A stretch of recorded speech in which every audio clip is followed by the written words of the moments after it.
Summer வந்தாச்சு. What's your plan for this holiday? எங்க கிட்ட விட்டுருங்க, நாங்க பாத்துக்கிறோம். GT Holidays. GT Holidays, South India's #1 travel brand. கேஸோட விலை வந்து 50 ரூபா ஏற்றிருக்காங்க. நீங்கள் எவ்வளோ கொடுத்து வாங்குறீங்க? இப்போ 50 ரூபா ஏற்றிருக்காங்க, எப்படி பார்க்குறீங்க? 850 ரூபா கொடுத்து வாங்கியிருந்தோம். இப்போ 50 ரூபா எக்ஸ்ட்ரா இந்தமாரி ஏற்றினா என்ன பண்ணுறது? நாங்கள் இந்தமாரி என்ன பண்ண முடியும் சொல்லு? இந்த மோடி பண்ணுறாரு, என்ன பண்ணுறது? அதுக்கு சரி என்ன பண்ணாங்க? எப்படி அவருக்கு ஓட்டு போட முடியும்? நாங்கள் மானியெல்லாம் வரல, வருதுன்றாங்க, வரவே இல்லை. 20 ரூபா 30 ரூபான்றாங்க, அது கூட வரல. ஆமாம், கஷ்டமாக தான் இருக்குது. பரவாயில்லன்னா எப்படி அது இவங்க எப்படி வருவாங்க பார்த்துக்கலாம். அவர் ரொம்ப பேசுகிறாருல, என்னதான் சொன்னாலும் இறங்க மாட்டானுங்க. அதுமாரி 850 ரூபா. அதுக்கு என்ன பண்ண சொல்கிறேன்? அவனுங்க இறங்க போகிறானுங்களா? சொன்ன உடனே விரவுல தான் சோறாயிட்டோம். பற்ற வைக்கிறாங்க. இவங்கெல்லாம் ஓட்டே போடக்கூடாது இவனுங்களுக்கெல்லாம் முதல்ல. அதான் ஓட்டு கொடுத்ததுனால தானே திமிர் ஜாஸ்தி ஆகுது. கும்பிடுவானுங்க 9 வாட்டி கையெழுத்து. ஏம்மா குத்திடுமா எனக்கு. கஷ்டப்படுறவங்களுக்காக ஒரு இந்த மாதிரி எரிவாயு பொருட்கள் கொஞ்சம் கம்மி பண்ணால் ரொம்ப நல்லது. நம்மள மாரி இல்லாதவங்களுக்கு ரொம்ப மிடில் கிளாஸ்க்குலாம் ரொம்ப கொஞ்சம் கஷ்டம்.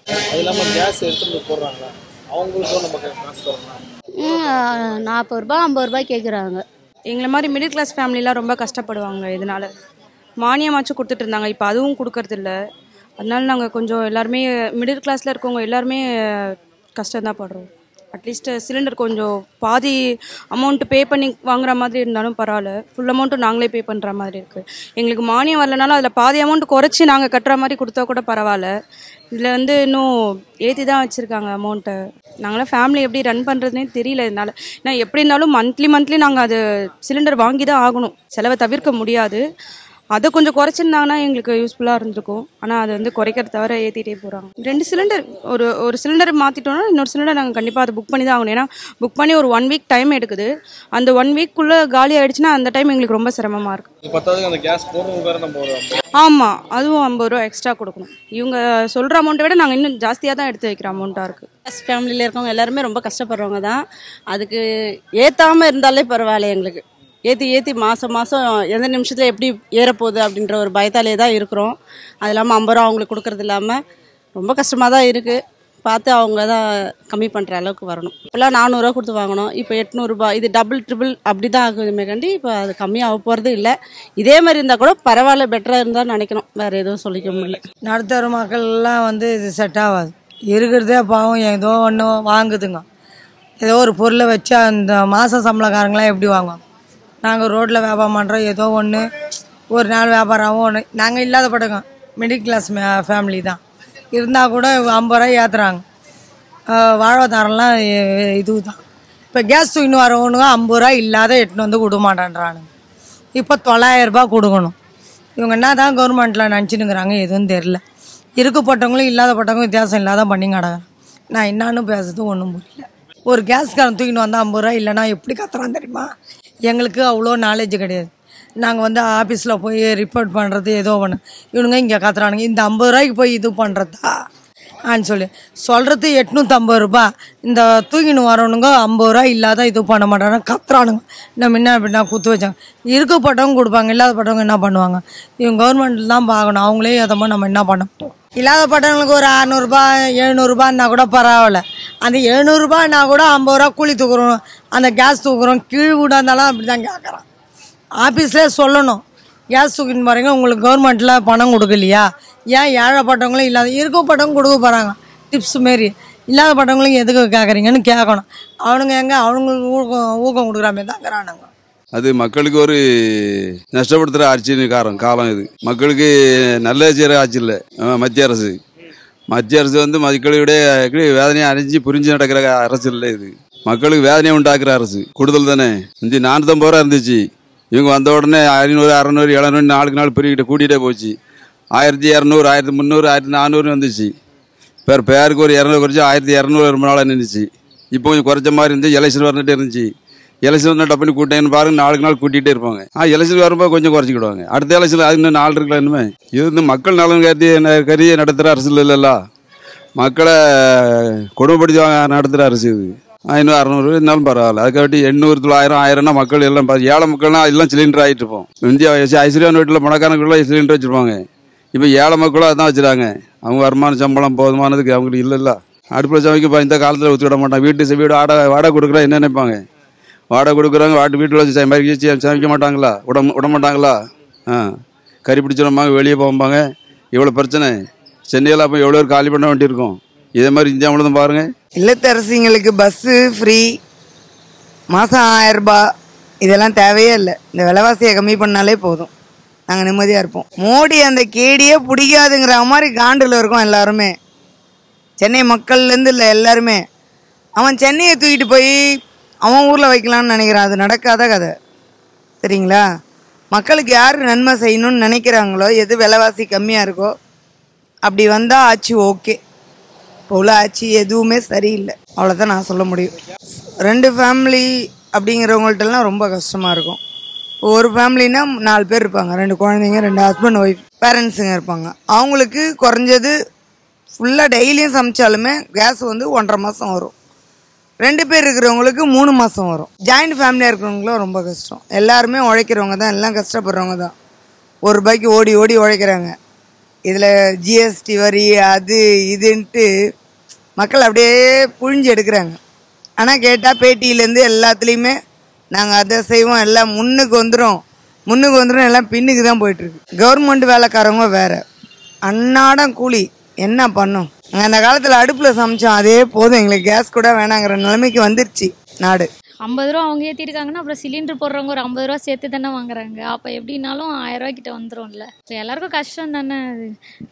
அவங்களே கம்மி பண்ணுறேன்றாங்க, அவங்களே ஏற்றுறேன்றாங்க. எதனால் இப்படி பண்ணுறாங்கன்னே தெரியல. அகெயின் மார்ச் முடிஞ்சோடனே இப்போ ஏப்ரலில் இன்னும் 50 ரூபா இன்க்ரீஸ் பண்ணிடுறாங்க. அப்போ நெக்ஸ்ட் வரும்போது திரும்ப இன்க்ரீஸ் ஆகிட்டே தான் இருக்கும்.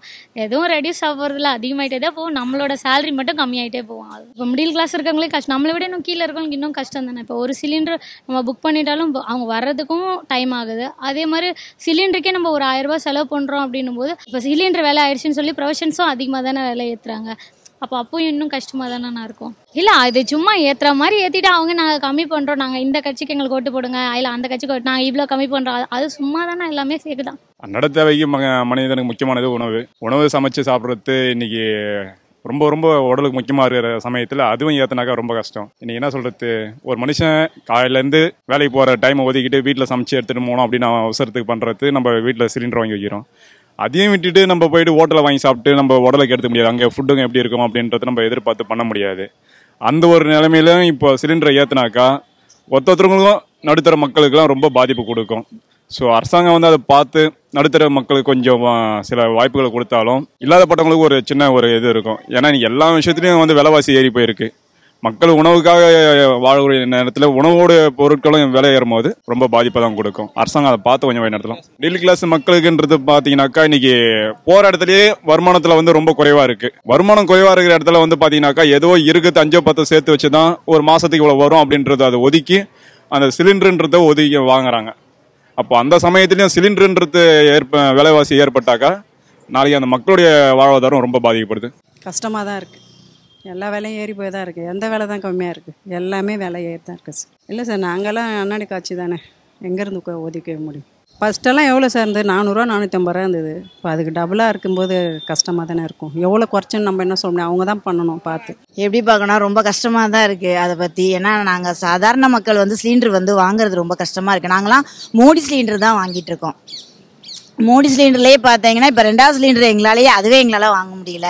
அப்படி இருக்க பட்சத்தில் 50 ரூபாய் ஏற்றிருக்காங்கிறது ரொம்ப கஷ்டமாக தான் இருக்குது. ஆனால் நம்ம முன்பணம் எதுவும் கொடுக்க தேவையில்லை மோடி சிலிண்டரில். மானியம் வரும், மக்களுக்கு சுமை தான். ஆனால் அது ரொம்ப கஷ்டமாகவும் தான் இருக்குது எங்களுக்கு. ரொம்ப எல்லாமே ஏற்றிட்டு தான் இருக்காங்க. இப்போது அதுவும் எலெக்ஷன் டைமில் கொஞ்சம் ஏற்றுறாங்க, அப்புறம் கொஞ்சம் இறங்கும். இது நம்ம வாழ்க்கையில் பார்க்குறது தானே. நம்ம ஏழைங்க என்ன பண்ணுறது? ஏற்றிக்கினே போனால் என்ன, எப்படி வாங்கி எப்படி சாப்பாடு ஆக்கிறது, எப்படி குடும்பம் பண்ணுறது? செருப்பு தைச்சா உண்டு, இல்லைன்னா இல்லை. 10 தலைமுறையாக உக்காந்துக்கிறோம். இந்த ஒரு வியாபாரம் கிடையாது, ஒன்றும் கிடையாது, சும்மா உக்காந்து கிடக்கிறோம். ஏன்னா ஒரு பங்கு கொடுக்குறேன்னாரு கலைஞர் இந்த அவர் ஒரு பங்கு கொடுப்பாரு, அது கூட இல்லை. இவர் வந்து ஏறிக்கிட்டு தான் போகுது, என்ன செய்ய? இதை எப்படியும் சமாளித்து 50 ரூபா கூட்டிகிட்டு தான் போய்கிட்டு இருக்காங்க. என்ன செய்ய? வருஷம் வருஷம் என்ன செய்ய? கட்டி தான் ஆகணும்.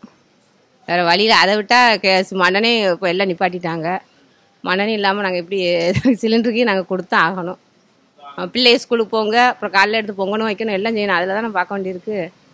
மண்ணெண்ணை தேட முடியுமா? என்ன செய்ய முடியும்? விறகு வச்சு எரிக்க முடியுமா? வாடகை வீட்டில் இருந்துக்கிட்டு ஒன்றும் செய்ய முடியாது. நாங்கள் வந்து ஓரளவுக்கு நடுத்தரோம். இதோட கஷ்டப்பட்டவங்களுக்கு ரொம்ப கொடுமையாக தானே இருக்கும். அதே தான் அது எல்லாம் கும்பகுடின்னு பேசணும், ஒரு ஸ்ட்ரைக்கு பண்ணணும். ஏன் இப்படி ஏற்றுறாங்கன்னு கேட்கணும். நான் ஒரு ஆள் சொல்லி ஒன்றும் பண்ண முடியாது. அவங்க சென்னையில் வந்து அவங்களுக்கு கொடுத்த வரைக்கும் போதும்னு அவங்கவுங்க போயின்னுக்கிறாங்க. எங்களாட்ட இருக்கிறவங்க ரொம்ப கஷ்டம். சாப்பிட்றதுக்கு வழி இல்லாதான் நாங்கள் இங்கே ஓடி வந்தோம். அதுனா அவர் தான் வழிகாட்டணும் எங்களுக்கு. நாங்கள் கை காசாக 1200 கொடுத்து வாங்குகிறோம். அதான் எங்களுக்கு தெரியும். ஆனால் விலை அதிகம்தான். இது குறைக்கணும். ரொம்ப கஷ்டம். இல்லாதவங்களாம் என்ன பண்ணுவாங்க? இருக்கிறவங்க பட்டங்க சரி போனால் போதுன்னு வாங்கிக்கிறாங்க. நாங்களாம் என்ன பண்ண முடியும்? அது கடவுள் தான் பார்க்கணும், இல்லை இவங்க தான் பார்க்கணும்.